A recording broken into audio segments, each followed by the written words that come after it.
Hello, I'm Mary Klayder from the Department of English at the University of Kansas. I'm here to welcome Lilly Ledbetter, groundbreaker in women's equality and pay equity. She is here to participate in the Jana Mackey Distinguished Lecture Series. So Lilly, what is it that really prompted you to get involved in this truly groundbreaking work? What prompted me in the track and the road of, that I chose to go down was the fact that I grew up in a time that I felt like that there were bigger things out there, and there were bigger things for me as a female, even as a teenager going to school. And it all started with some teachers I had. Not that they encouraged me to go into other professions than teaching or nursing or secretary, but it was that I could achieve anything that I set my mind to. And I just knew that women were capable of achieving more than those three occupations that was expected of us. And the doors were beginning to open. They had not opened, but you had to sort of beat on them and go through them. And it wasn't easy. The first assistant manager's job I held, I was demoted once because my boss said, "I don't really want you on the road driving from city to city at night and worrying about you." And I said, "Well, you don't have to worry about me. That's my job." And he said, "No, I worry about you. You're a woman out there at night driving on dark roads from city to city to deliver machinery or equipment or whatever." And I got demoted back to being an office manager from being an assistant manager, and he gave my job to a man. And I thought right then, I am going to get my position somewhere, somehow, sometime. And then being the district manager for H&R Block later, I realized that Goodyear had opportunity for women opening up. And so I started pursuing that job, and that was extremely difficult because they had had so few women ever in that position, and none of them had ever survived it, not for any length of time. They either would later take another job or go back to their old job. But I made up my mind that that's what I wanted, and that's what I started at. And it was really, really difficult because there was a lot of sexual harassment, a lot of abuse, a lot of propositions. And I filed a charge in the early 80s on sexual harassment. My boss told me that if I didn't sleep with him, I wouldn't have a job. Well, I saw in my mind those college tuition bills in my house. My mortgage payment was due, the car payments were due, the insurance on the cars were due. We had a big dental bill. I couldn't quit, and I could not lose my job, and I was not going to sleep with him. If I called in overtime from night shift, being on the night shift, the women always answered the phone, and they wouldn't let their husbands come in because they thought they must be having an affair because they had never heard about a woman being at Goodyear. And that was an obstacle to overcome. And so finally I figured out, well, I'll have the janitor to call, and then I'll ask when the person gets on the phone. So we got around it that way. So there's always a way around it. And today there are so many opportunities for young women out there. The doors have never been opened, and no one has ever attempted to go through. We are still down in the Congress in Washington. There are so few women in politics. There are so few women on corporate boards. There are so few women heading up large corporations. It is still front page news. Now, my job that I went after at Goodyear is a fantastic job for a female. You shouldn't even know the difference between a female or a male in doing that job. If you're organized, detailed, and can learn it and good with people, then it's a great job. And it's not any different than any other job, being an office manager or working at Goodyear in a management position. And we should be given those opportunities, the women, minorities, because it's just a better way. And a lot of the employers, the corporations today, are realizing that if we incorporate the women and the men together, we have a stronger, better company, and we will be number one either in the service or the product, whichever. Some of the issues that I have found to be the ones that have been most prominent in my personal life are the ones that are involved with women's rights. How do you manage to balance both family and kind of having a political career and just balancing all of that, especially when you were younger, and just making sure that you have time for your career in there as well? It is hard. It is hard. There's just not enough hours in the day. But it's having that organization and it's a total family operation in order to meet all goals. And when I was working long hours in the 6 years that I worked 2 full-time jobs, my husband didn't have a real big, heavy load at work, and so he picked up the slack with the children.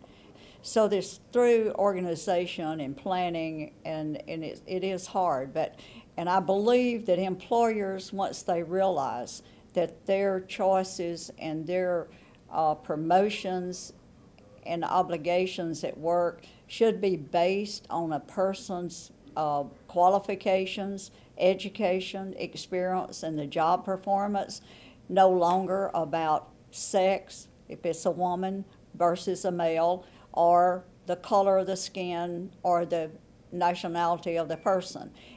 This company will do better. And a lot of companies today are going that way.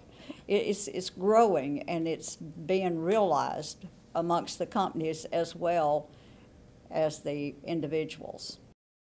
But I want to tell you that hiring in a male-dominated factory and a male-dominated job where white males had always been the management people on the floor that the people were accustomed to working with is not easy. In fact, the plant manager said, "We women should not be in the factory because we just make trouble." I think that you inspire so many women nowadays, and I'm just wondering if there's someone that you looked up to or someone that has mentored you throughout all of this. Oh, absolutely. I had, first of all, was my mother. Not that she was highly educated or ever held a job outside the home, but she was such a hard worker, and she was so organized at home, and she wouldn't let me slack off. And so that's what gave me the stamina to have the perseverance to do what I've done in the last few years and withstand all of the hardships that went along with standing up. And also, I have had people in my life that I looked up to that I've never met. Eleanor Roosevelt is one of my all-time heroes. Alive today, I would say Hillary Clinton and Michelle Obama. They have such high standards, and they give back so much. But what happened to me? I was that ordinary citizen living the American dream, my head down, raising my family, working all the overtime I could get to try to support my family, not knowing that I was being shortchanged in my earnings. And this is not right. Is it easier in a way to address the issue of pay equity when not everyone has jobs and people are struggling to make ends meet? It's hard, but there are the good jobs out there. There are good employers that offer all of these extra things for family life because they realize that people do have families. They do have a life outside of work, but it is hard. And I tell individuals, you may not live in the location you want to live in, but you can find these jobs, and don't settle for less, because when you start out underpaid, you can never catch up, and it's gone for the rest of your life. We still have employers today that tell women, well, I can't pay you what I pay Joe because he has a family. And a single person is a family. They're trying to live and pay their own rent or their mortgage and pay bills. So this is not right. That's not what you base pay on or responsibility. It's based on the responsibility of the job and the experience that the person is bringing and the job performance. What do you think about taking gender equity to a larger global position? I'm working on it. Okay. I'm working on it. The first invitation I had after the bill was signed into law was to Rome, Italy. and they have the same problem we do, except it's worse. But this is international. I thought in the beginning that this was just a deep Southern problem because, as you can tell by my accent, I've never lived anywhere else, and I thought that the good old white guys down south was just keeping control. Well, it wasn't like that. This is international as well as globally and all over the United States. I started immediately after the verdict came out in my case getting letters from all over the United States with other people having lawsuits. And two of the large employers in my area, besides Goodyear and the steel plants, was military bases. We have two at the time. And everybody said, well, why didn't you work civil service? And a lot of people said, well, that's why I worked civil service, because I knew that my promotions and my pay was exactly correct.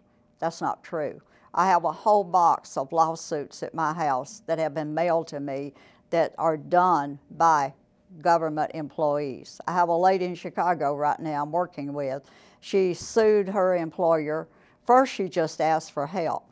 And with that, she lost her job and she worked for the government. And then she sued them and she's still fighting her case. She ran out of money, but she started representing herself and got some help from another agency, and I don't know how she's doing, but this is not just in the South, it's all over the United States and worldwide. And the other countries are even more desperate. And when, '09, when I went to Rome, Italy, they had so much hope in the fact that the president had just been elected, Obama had, and he had signed the Ledbetter bill that he would do other things that would help them in their country as well.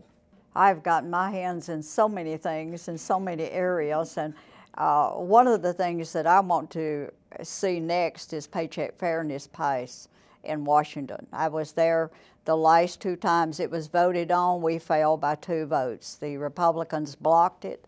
All the Democrats voted for it.